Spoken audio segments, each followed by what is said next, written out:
जैसे हो जाओ मचल के जामे शहादत नबी नबी बोले। वाह भाई वाह वाह। अब हम बिला ताखीर बहुत ही अदब के साथ एहतराम के साथ मदरसा बहरुल उलूम बेलौहा के मायनाज उस्ताद लायक सद एहतराम हज़रत मौलाना रफ़ीउद्दीन साहब कासमी मद्दल्लाहुल आली से दरख्वास्त करते हैं कि हज़रत तशरीफ़ लाएं और अपनी कीमती बातों से, कीमती बयान से, कीमती नसाहे से तमाम सामाईन को महजूज और मुस्तफ़ीज़ फरमाएं। तेरे सीने में पोशीदा है राज़े ज़िंदगी कह दे, मुसलमा से हदीसे सोज़े साज़े ज़िंदगी कह दे। मुख्तसर बयान होगा, 20 मिनट का बयान होगा। आप हजरात अपनी जगहों पर तशरीफ़ रखें। फिर उसके बाद इंशाअल्लाह ताला उतने ही देर सदर इजलास का बयान होगा। मैं स्टेज पर बैठे हुए हाफिज़ अब्दुल बारी साहब क़य्यूमी जो मदरसा तालीमुल कुरान समरियावा के उस्ताद हैं, उनका भी इस्तकबाल है, खैर मकदम है। मौलाना इम्तियाज़ साहब नदवी और उनके अलावा कारी मोहम्मद रिजवान साहब नदवी मद्दल्लाहुल आली वो भी स्टेज पर तशरीफ़ फरमा है। सबका इस्तकबाल करते हैं, खैर मकदम करते हैं। अस्सलामु अलैकुम व रहमतुल्लाहि व बरकातुहू। वालेकुम अस्सलाम। नहमदुहु व नुसल्ली अला रसूलिहिल करीम, अम्मा बाद। फ़क़द क़ाल नबी सल्लल्लाहु अलैहि वसल्लम सिन्फ़ानि मिन अहलिन नारि लम अरहुमा इला आखिरिल हदीस। शबाब अच्छा नहीं लगता, कबाब अच्छा नहीं लगता। शबाब अच्छा नहीं लगता, कबाब अच्छा नहीं लगता। गली कूचों में यूं बिखरा गुलाब अच्छा नहीं लगता। सबक जिनमें पढ़ाया जा रहा हो बेहिजाबी का, हमें ऐसी किताबों का निसाब अच्छा नहीं लगता। जगह जी लगाने की दुनिया नहीं है, ये इबरत की जा है, तमाशा नहीं है। स्टेज पर रौनक अफरोज़ उलमाए किराम, मुअज़्ज़ज़ सामिईन, पर्दा नशीन ख़वातीन, मेरी माँओं और बहनों, मैं आप हज़रात की खिदमत में बहुत कम वक्त रहूँगा, इसलिए आप हज़रात से नहायत मुअद्दबाना दरख्वास्त है कि आप सुकून व इत्मीनान के साथ बैठें, कुछ कहने और सुनने का मौका फराहम करें। मेरे भाइयों, अभी जो मैंने अशार पढ़े हैं उससे मौजू का अंदाज़ा हो गया होगा। दो उन्वान हैं, एक पर्दा बेपर्दगी और दूसरा उन्वान मैंने खुद इंतखाब किया है, मौत का। हजरात, थोड़ा सा सुकून का माहौल बनाए रखें, बस 20 से 25 मिनट या उससे भी कम, इसलिए आप हजरात तवज्जो के साथ सुने। मेरे भाइयों, दुनिया का कानून है, दुनिया का ये ज़ाब्ता है कि जो चीज़ कीमती होती है, जो चीज़ बेशकीमत होती है, उस चीज़ की हिफाजत की जाती है। ये दुनिया का दस्तूर है।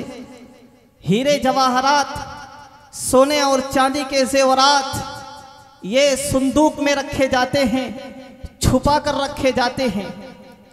मेरे भाइयों, इसी तरह अल्लाह रब्बुल इज़्ज़त ने औरत को पर्दे की चीज़ बनाया है। औरत कीमती है, इतनी कीमती है कि अल्लाहु अकबर कबीरा, अल्लाह रब्बुल इज़्ज़त के हबीब जनाब रसूलुल्लाह सल्लल्लाहु अलैहि वसल्लम ने औरतों की फजीलत को बयान फरमाया है। इसलिए जो चीज़ कीमती होती है, अभी मैंने कहा, जो चीज़ कीमती होती है उसकी हिफाजत की जाती है, उसको पर्दे में रखा जाता है। इसलिए औरत भी पर्दे में रहने की चीज़ है। मेरे भाइयों, जब एक औरत पर्दे में रहती है तो अल्लाह रब्बुल इज़्ज़त की निगाह में वो बहुत महबूब होती है, बहुत पसंदीदा होती है। हदीस पाक के अल्फाज, अक़रबु मा तकूनु मिन रब्बिहा, कि औरत सबसे ज़्यादा अपने रब के करीब उस वक्त होती है वही फी क़ारी बैतिहा, जब वो अपने घर के अंदर रहती है। पता ये चला कि औरत ये छुपाने की चीज़ है, पर्दे में रहने की चीज है। लेकिन जब औरत पर्दे में रहती है फिर अल्लाह रब्बुल इज्जत की तरफ से नवाजा जाता है। आपने सुना होगा हजरत फातिमा रजी अल्लाह ताला अन्हा मुहम्मदुर रसूलुल्लाह सल्लल्लाहु अलैहि वसल्लम की बेटी हैं। हजरत फातिमा रजी अल्लाह ताला अन्हा के बारे में हदीस पाक मौजूद है। अल्लाह के नबी फरमाते हैं सय्यदतु निसाई अहलिल जन्ना की जन्नती औरतों की सरदार हजरत फातिमा है। लेकिन ये मकाम कैसे मिला, ये मर्तबा कैसे मिला? आप देखिए तारीख की किताबों में, हदीस की किताबें पढ़िए, आपको पता चलेगा कि हजरत फातिमा रजी अल्लाह ताला अन्हा की जिंदगी में पर्दा कितना महबूब था। आप गौर कीजिए, हजरत फातिमा रजी अल्लाह ताला अन्हा मरजुल वफात में है, रिश्ता हयात इस दुनिया से खत्म होने वाला है, अभी मौत अपना पंजा गाड़ने वाली है कि उनको एक अजीब किस्म की उलझन है, उनको एक अजीब किस्म की परेशानी है। हजरत अस्मा बिन्त उमैस रजी अल्लाह ताला अन्हा ये तीमारदार थी। उन्होंने पूछा कि फातिमा क्या बात है, आप परेशान क्यों हैं? तो हजरत फातिमा ने कहा असल मसला ये है कि अभी मेरा रिश्ता हयात इस दुनिया से ख़त्म होने वाला है, अभी मेरी वफात हो जाएगी, लेकिन मुझे शर्म आ रही है कि जब मेरा इंतकाल हो जाएगा तो मेरी लाश को खुली चारपाई पर रखकर लोगों के सामने से गुजारा जाएगा, लोगों की निगाहें पड़ेंगी, मैं ये सोच सोच कर शर्म महसूस कर रही हूँ। आप गौर कीजिए, वफात जिंदगी में तो उन्होंने पर्दा किया ही है, वफात के बाद के बारे में सोच रही हैं। तो हजरत अस्मा बिन्त उमैस ने कहा आइए मैं आपको एक जनाजा बना करके दिखाती हूँ, अगर उस तरह आपका जनाजा तैयार किया जाएगा तो फिर किसी की निगाह नहीं पड़ेगी। चुनांचे हजरत अस्मा बिन्त उमैस ने चंद टहनियां मंगवाई, उसमें से डंडियां निकाल कर चारपाई पर इस तरह फिट कर दिया कि अगर उस पर चादर डाली जाए तो किसी की निगाह उस पे न पड़े, कफन पे न पड़े। जब हजरत फातिमा रजी अल्लाह ताला अन्हा ने देखा तो इंतहाई खुश हुई। हदीस पाक के अल्फाज हैं कि हजरत फातिमा रजी अल्लाह ताला अन्हा को मुस्कुराते हुए नबी पाक की वफात के बाद नहीं देखा गया, लेकिन ये मंजर देखकर, ये चीज देख करके वो मुस्कुरा उठी। पता चला कि उनकी जिंदगी के अंदर पर्दा उनको कितना महबूब और पसंदीदा था। एक मर्तबा मुहम्मदुर रसूलुल्लाह की महफिल सजी हुई थी, सहाबे किराम मौजूद थे, वहां पर यह तज़किरा आया कि औरत के लिए कौन सी चीज बेहतर है, औरत के लिए कौन सी चीज बेहतर है। सहाबे किराम खामोश रहे। फिर उसके बाद मजलिस खत्म हुई, हजरत अली रजी अल्लाह ताला अन्हु घर जाते हैं और फातिमा से कहते हैं फातिमा आज मोहम्मद रसूलुल्लाह की मजलिस में यह जिक्र आया कि औरत के लिए कौन सी चीज बेहतर है। तो हजरत फातिमा ने कहा कि औरत के लिए बेहतरीन चीज ये है कि वो खुद किसी मर्द को ना देखे और कोई मर्द उसको ना देखे, गैर मर्द उसको ना देखे, ये औरत के लिए सबसे बेहतरीन चीज है। हजरत अली रजी अल्लाह ताला अन्हु ने जाकर के मोहम्मद रसूलुल्लाह से ये बात बताई तो अल्लाह के नबी ने फरमाया फातिमा तु बज़अतु मिन्नी, फातिमा मेरे जिगर का टुकड़ा है, यानी अल्लाह के नबी खुश हुए। मेरे भाइयों, आज हम और आप बेपर्दगी के साथ रहते हैं, आज हमारी जिंदगी में पर्दा नहीं है, हालांकि पर्दा ये इंतहाई जरूरी चीज है। हजरत उम्मे खल्लाद रजी अल्लाह ताला अन्हा एक सहाबिया हैं, उनके बेटे शहीद हो गए, वो नबी पाक सल्लल्लाहु अलैहि वसल्लम के पास हाजिर होती हैं इस हाल में कि उन्होंने अपने चेहरे के ऊपर नकाब डाला हुआ था, हिजाब से थी। सहाबी ने अर्ज किया कि आपका बेटा शहीद हो गया, इस हालत में भी आप पर्दा किए हुए हैं। तो हजरत उम्मे खल्लाद ने कहा कि मेरा बेटा फौत हुआ है, मेरा बेटा खत्म हुआ है, मेरी हया रुखसत नहीं हुई है, मेरा बेटा फौत हो गया, हो जाने दो, लेकिन मैं अपनी इज्जत का सौदा नहीं करना चाहती। चुनांचे हजरत उम्मे खल्लाद ने पर्दा करके दिखाया। मेरे भाइयों, रसूलुल्लाह ने फरमाया कि जो औरत पर्दा नहीं करती उसके बारे में फरमाया कि वो जहन्नमी है। रसूलुल्लाह के अल्फाज हैं सिनफान मिन अहलिन नार लम अरहुमा, दो जहन्नमी गिरोह ऐसे हैं जिनको मैंने नहीं देखा, इसलिए कि मोहम्मद रसूलुल्लाह के दौर में वो दोनों गिरोह नहीं आए थे, वो बाद की पैदावार है। तो अल्लाह के नबी ने फरमाया कौमुम माहुम सियातुन का अज़नाबिल बकर यज़रिबून बिहा अन्नास, एक गिरोह वो है जिनके हाथों में, जिनके पास गाय के दुम की तरह कोड़े होंगे जिससे वो लोगों को मारते होंगे, मार रहे होंगे। और दूसरे गिरोह के बारे में फरमाया वनिसाउन कासियातुन आरियातुन माइलातुन मुमीलातुन रूसुहुन्न कास्निमतिल बुख्तिल माइला। अल्लाह के नबी ने फरमाया वो औरतें हैं जो कपड़ा पहनने के बावजूद नंगी होंगी। लेकिन सवाल पैदा होता है कपड़ा पहनने के बावजूद नंगी कैसे होंगी? मौलमा फरमाते हैं इतना चुस्त लिबास पहनेंगी कि वो उस लिबास की वजह से जिस्म के नशेबो फराज जाहिर होंगे, या कि वो कपड़ा इतना जालीदार होगा कि उससे जिस्म के आज़ाद झलकेंगे। रसूलुल्लाह ने फरमाया वो खुद दूसरों की तरफ माइल होंगी, गैर मर्दों की तरफ माइल होंगी और दूसरों को अपनी तरफ माइल करेंगी। अल्लाह के नबी ने फरमाया ला यदखुलुल जन्ना, ये ऐसी मनहूस औरतें हैं जिनका जन्नत के अंदर दाखिला नहीं हो सकेगा। वला यजिदन रिहाहा, जन्नत में दाखिला तो बहुत दूर की बात है, जन्नत की खुशबू भी उनको न मिलेगी। अल्लाह के नबी ने फरमाया व इन रिहाहा लयूजदु मिन मसीरति कदा व कदा, हालांकि जन्नत की खुशबू तो इतनी दूर से सूंघी जा सकती है, लेकिन इसके बावजूद वो जन्नत से इतनी दूर होंगी कि जन्नत की खुशबू भी उनको महसूस न हो सकेगी। मेरे भाइयों, आज हम और आपके घरों का मिजाज ये है कि जब औरत घर में रहती है तो साफ सुथरी नहीं रहती, लेकिन जब घर से बाहर निकलती है तो साफ सुथरे लिबास में और खुशबू लगा करके निकलती है। रसूलुल्लाह सल्लल्लाहु अलैहि वसल्लम ने फरमाया, मैं नहीं कह रहा हूँ, अल्लाह के नबी का फरमान। अल्लाह के नबी फरमाते हैं अलमरअतु इज़ा इस्तअतरत फमर्रत बिल मजलिसी फहिया कज़ा व कज़ा, यानी ज़ानिया। अल्लाह के नबी फरमाते हैं जो औरत खुशबू लगाकर बाहर निकले फिर वो लोगों के पास से गुजरे तो वो ऐसी है, यानी ज़ानिया है, बदकार है। ये मैं नहीं कहता, रसूलुल्लाह ने फरमाया। लिहाजा इससे इज्तिनाब करना चाहिए, इससे गुरेज करना चाहिए। मेरे भाइयों, जो औरत बेपर्दा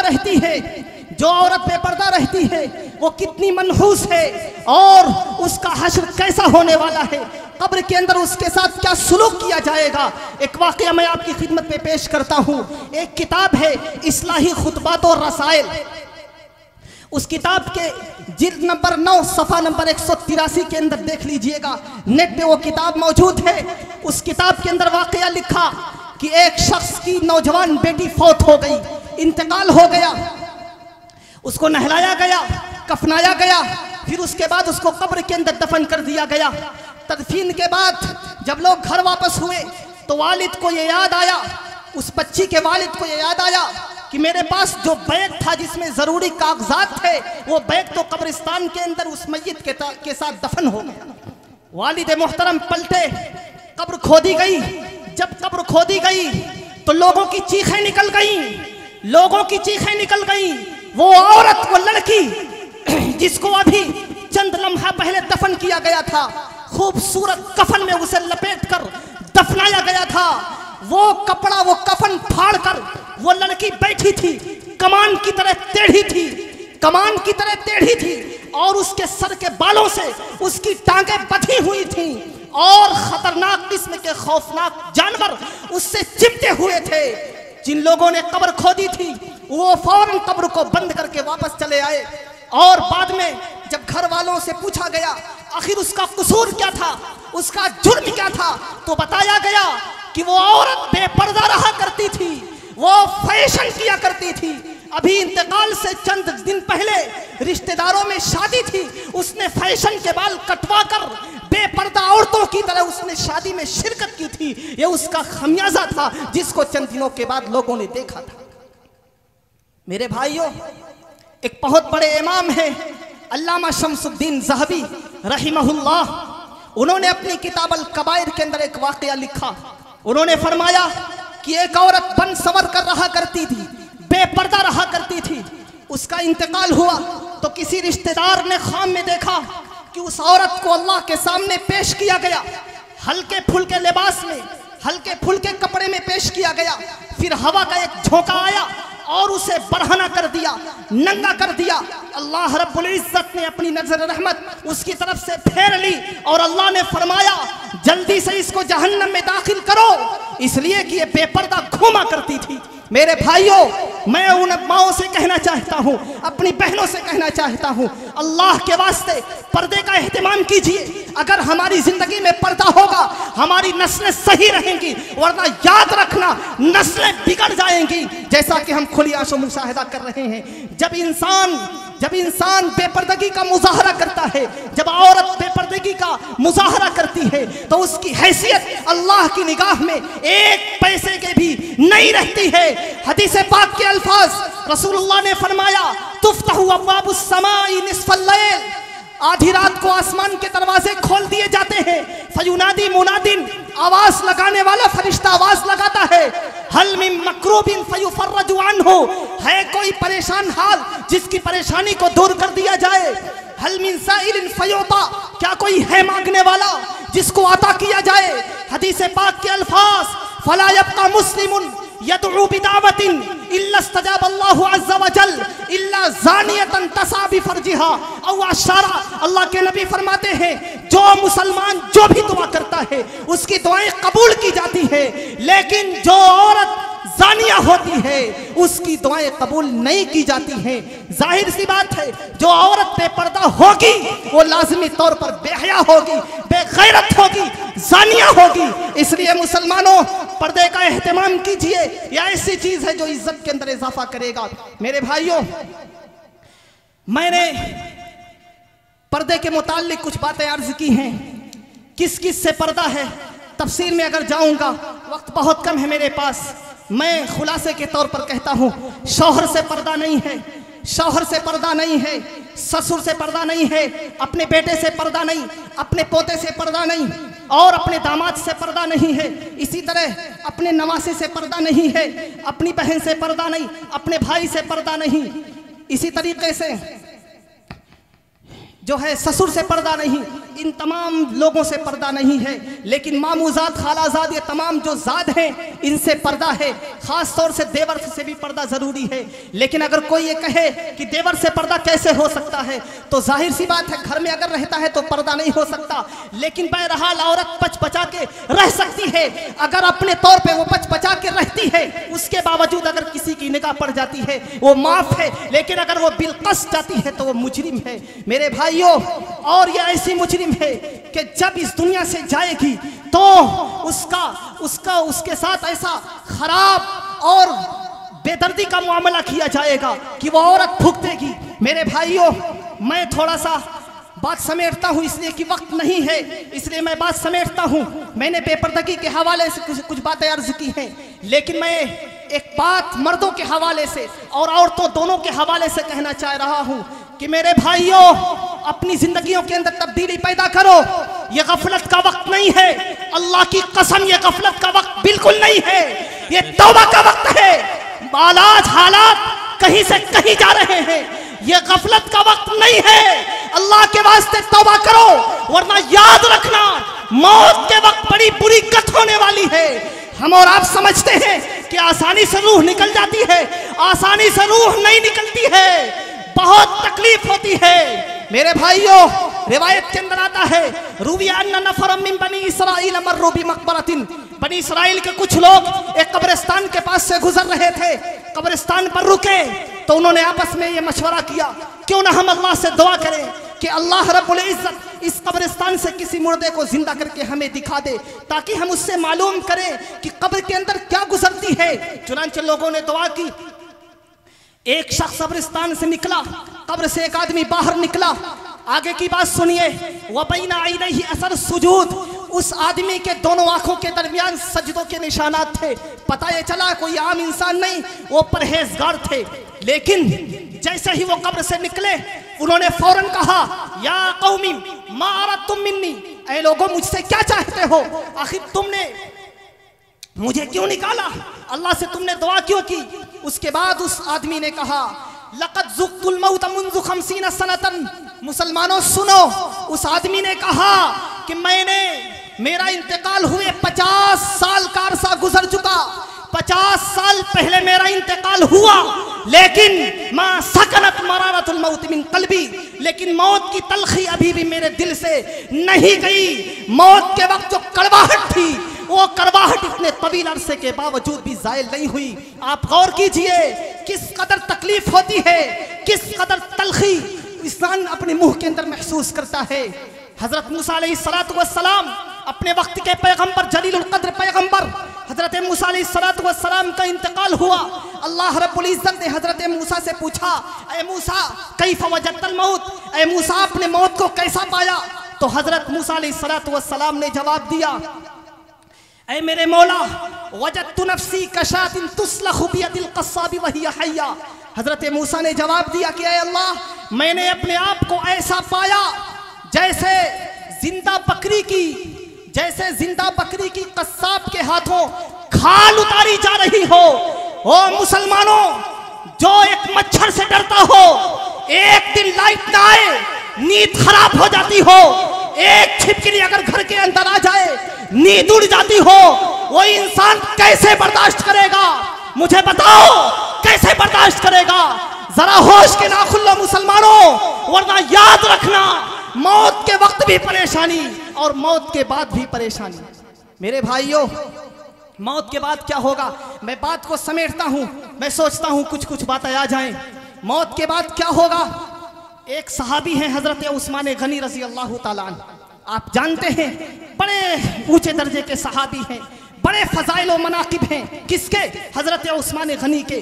हुआ अहदुल अशरती अल मशहूद लहुम बिल जन्नह, उन 10 खुश नसीब सहाबे किराम में से हैं जिनको अल्लाह के नबी ने जन्नती होने की बशारत दी। सालिसुल खुलफाए राशिदीन, तीसरे खलीफा हैं। तीसरी फजीलत, हजरत उस्मान वो सहाबी हैं, अल्लाह के नबी ने अपनी पहली बेटी हजरत रुकैया का निकाह फरमाया, फिर रुकैया के इंतकाल के बाद हजरत उम्मे कुलसूम का निकाह फरमाया, हजरत उम्मे कुलसूम का भी इंतकाल हो गया। तो अल्लाह के नबी ने फरमाया, लौ काना इंदना उखरा लज़व्वजनाहा बि उस्मान, ऐ लोगों अगर मेरे पास कोई तीसरी बेटी होती तो मैं उसको भी उस्मान के निकाह में दे देता। एक रिवायत से पता चलता है, लौ कुन्ना अशरन, अगर मेरी एक नहीं 10 बेटियां होती, लज़व्वजतुहुन्ना उस्मान, तो मैं एक एक करके उस्मान के निकाह में दे देता। लेकिन मेरे भाइयों, यहाँ पर अपना अकीदा दुरुस्त कीजिए। इससे यह मत समझना कि रसूलुल्लाह सल्लल्लाहु अलैहि वसल्लम ने नऊज़ बिल्लाह अपनी बेटी का निकाह इस वजह से फरमाया कि हजरत उस्मान गनी मालदार थे। जरा तवज्जो से सुनना, बहुत से लोग ये समझते होंगे कि चूंकि बहुत मालदार थे इसलिए अल्लाह के नबी ने निकाह फरमाया।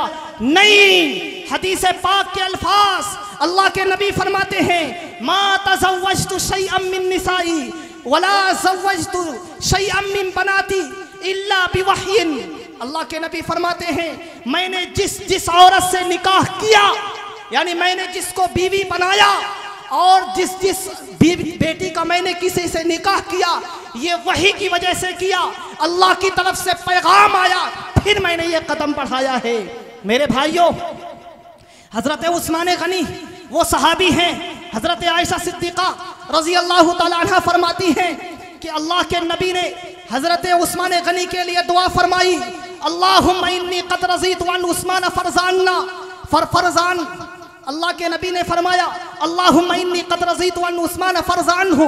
3 मरतबा इरशाद फरमाया कि ऐ अल्लाह मैं उस्मान से राजी हूँ, आप भी उस्मान से राजी हो जाइए। ऐ अल्लाह मैं उस्मान से राजी हूँ, आप भी उस्मान से राजी हो जाइए। मैं उस्मान से राजी हूँ, आप भी उस्मान से राजी हो जाइए। 3 मरतबा रसूलुल्लाह ने इरशाद फरमाया। और हजरत अब्दुल रहमान बिन समुरा फरमाते हैं, ग़ज़वे तबूक के मौके पर हजरत उस्मान गनी ने सखावत का मुजाहरा किया, दरिया दिली का मुजाहरा किया।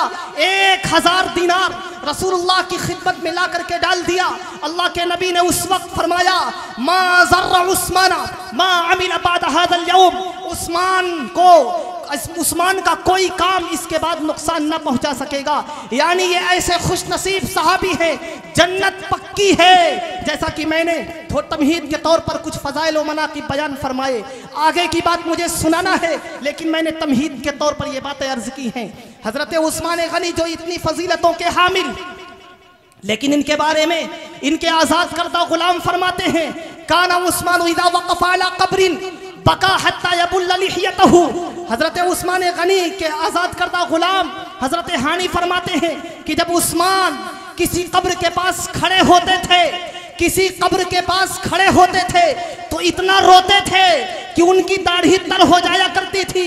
आप फजाइल व मनाक़िब पे निगाह डालिए और फिर खौफ का ये आलम देखिए। हजरत उस्मान गनी इतना रोते थे कि दाढ़ी तर हो जाती थी। फ़क़ील लहू, हजरत उस्मान से कहा गया, तुस्करुल जन्नत वन्नार फला तबकी व तबकी मिन हाज़ा। ऐ उस्मान, आपके सामने जन्नत का तज़किरा होता है, आपके सामने जहन्नम का तज़किरा होता है, लेकिन आप इस कदर नहीं रोते। लेकिन जब आप कब्र के पास खड़े होते हैं तो इस कसरत से रोते हैं। आखिर इसकी वजह क्या है, इसका सबब क्या है? तो हजरत उस्मान गनी ने फरमाया, इन्नल कब्र अव्वलु मंजिलिम मिन मनाजिलिल आखिरा। ओ लोगों, कब्र आखिरत की मंजिलों में सबसे पहली मंजिल है। कब्र आखिरत की मंजिलों में सबसे पहली मंजिल है। फ़इन नजा मिन्हु फमा बादहु ऐसरु मिन। अगर कोई बंदा कब्र से निजात पा गया तो बाद की मंजिलें और भी आसान होती चली जाएंगी। लेकिन वइन लम यंजु फमा बादहु अशद्दु मिन। और अगर बंदा इससे निजात ना पा सका, फंस गया, तो बाद की मंजिलें और भी मुश्किल होती चली जाएंगी। इसलिए मुसलमानों, हम और आप अपने बारे में सोचें और गफलत की चादर को खत्म करें, तार तार करें, होश के ना खुलने, इबादतों की तरफ आएं, अल्लाह की बारगाह में आंसू बहाने वाले बन जाएं, अल्लाह रब्बुल इज्जत की इताअत की तरफ आएं। यही वो चीज़ है जो हमको मुसीबतों से निकाल सकती है। एक बात मैं और अर्ज कर दूं, मैंने अभी बताया कि हज़रत मूसा अलैहिस्सलातु वस्सलाम ने अभी फरमाया था कि मैंने अपने आप को ऐसा महसूस किया मौत के वक्त जैसे जिंदा बकरी की खाल उतारी जा रही हो। मेरे भाइयों, इससे पता चलता है कि अंबिया कराम अलैहिमुस्सलातु वस्सलाम को मौत के वक्त तकलीफ होती है। तो हम और आपका क्या हाल होगा? लेकिन ये अंबिया कराम अलैहिमुस्सलातु वस्सलाम को जो तकलीफ होती है वो क्यों होती है, वही मैं अर्ज़ कर दूं। जब वो इंतहाई मुक़र्रब होते हैं फिर उन्हें तकलीफ क्यों होती है? अल्लामा कुर्तुबी रहिमहुल्लाह ने उसके 2 फ़ायदे लिखे हैं। वही 2 फ़ायदे मैं बयान करके अपनी जगह लेता हूँ, वक्त नहीं है। 2 फ़ायदे लिखे हैं। अल्लामा कुर्तुबी फरमाते हैं, लितशदीदिल मौति अलल अंबिया फ़ाइदतान। अंबिया कराम अलैहिमुस्सलातु वस्सलाम पर जो मौत की सख्ती होती है उसके 2 फ़ायदे। पहला फ़ायदा ये है, तकमीलु फ़ज़ाइलिहिम व रफ़उ दरजातिहिम व लैसा ज़ालिका नक़्सन वला अज़ाबा। अल्लामा कुर्तुबी फरमाते हैं कि अंबिया कराम के दरजात को बुलंद करना मकसूद होता है, इसलिए अल्लाह रब्बुल इज़्ज़त उन्हें तकलीफ़ के अंदर मुब्तला करते हैं। और दूसरा फ़ायदा ये है, अंतारिफल खल्क़ मिक़दार अलमिल मौत। फरमाते हैं ताकि लोगों को ये पता चले कि मौत के वक्त तकलीफ होती है। बहुत से इंसानों को हम देखते हैं चारपाई पर लेटे हुए हैं और हम ये समझते हैं कि आसानी से रूह निकल रही है। ऐसा नहीं होता, इंतहाई तकलीफ होती है। लेकिन मैयत के अंदर इतनी फुर्सत नहीं होती, उसके जिस्म के अंदर इतनी ताकत नहीं होती कि वो कूदे, इसलिए कुछ नहीं महसूस होता। ऐसा लगता है आसानी से रूह निकल रही हो। मेरे भाइयों, तो जब ये सुनेगा आदमी कि अंबिया को तकलीफ होती है तो लाजमी तौर पर वो ये समझेगा कि हर इंसान को तकलीफ होती है। ये 2 फ़ायदे इमाम कुर्तुबी ने लिखे हैं। अल्लाह रब्बुल इज़्ज़त से दुआ है कि अल्लाह कहने और सुनने से ज़्यादा अमल करने की तौफ़ीक़ अता फरमाए। मैं और बोलता लेकिन वक्त बहुत कम है, इसलिए मैं अपनी बात को मुकम्मल करता हूँ। अल्लाह अमल करने की तौफ़ीक़ अता फरमाए। आखिर दावाना अल्हम्दुलिल्लाहि रब्बिल आलमीन।